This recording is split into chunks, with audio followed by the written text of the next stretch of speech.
अस्सलाम वालेकुम एवरीवन। कायद आज़म का फरमान है, ईमान, इत्तेहाद और तंजीम। जिन कौमों में ये तीन खासियतें पाई जाएं तो वो अपने वक्त की सबसे ताकतवर कौम कहलाती हैं। नाकामी मेरे लिए एक नामालूम लफ्ज़ है। यकीन, नज़्म ज़ब्त और बेलौस लगन के साथ दुनिया की ऐसी कोई चीज़ नहीं जो हासिल नहीं की जा सकती। दुनिया में दो कुव्वतें हैं, एक तलवार और दूसरी कलम।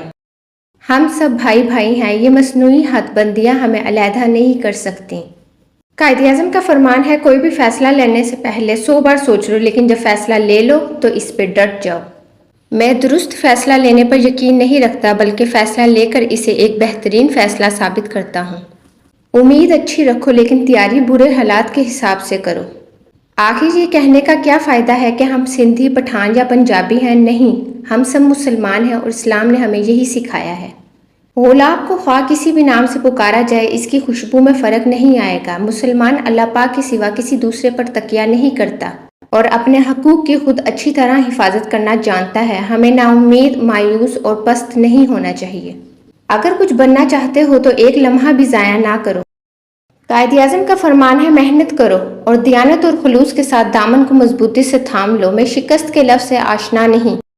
कायद आज़म मोहम्मद अली जिन्ना का फरमान है, हमें तहजीब और शराफत को कभी हाथ से नहीं छोड़ना चाहिए। आपका फरमान है, इल्म तलवार से भी ज़्यादा ताकतवर है, इसलिए इल्म को अपने मुल्क में बढ़ाएं, कोई आपको शिकस्त नहीं दे सकता। हम अपनी सांसें तेरे नाम करते हैं, ए वतन हम तेरी अजमत को सलाम करते हैं। यूं दी हमें आज़ादी के दुनिया हुई हैरान, ए कायद आज़म तेरा एहसान है एहसान। हमारा डर से कोई वास्ता नहीं होता, हम वहाँ पर कदम रखते हैं जहाँ रास्ता नहीं होता। परेशानी का ये आलम है, ना जीते हैं ना मरते हैं, सुनो ए कायद आज़म हम आपको याद करते हैं।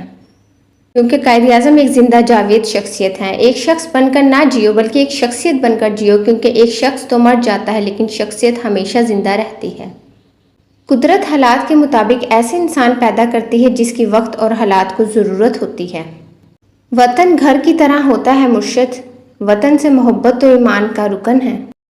कायद आज़म का फरमान है, कामयाबी सिर्फ झुकने से ही नहीं मिलती, कभी कभी आपको सर उठाना पड़ता है अपने हक के लिए।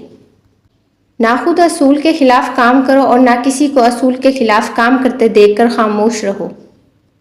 आप तालीम पर पूरा ध्यान दें, अपने आप को अमल के लिए तैयार करें, ये आपका पहला फरीज़ा है। आपकी तालीम का एक हिस्सा ये भी है कि आप दौरे हाजिर की सियासत का मुताला करें, ये देखें कि आपके इर्द गिर्द में क्या हो रहा है। हमारी कौम के लिए तालीम ज़िंदगी और मौत का मसला है। आखिर में हम कायद आज़म के बारे में यही कहेंगे, पेश करती हूँ सलाम ए मिल्लत के पासबां, सारी कौम आज भी आपकी ज़ात की शदाई है।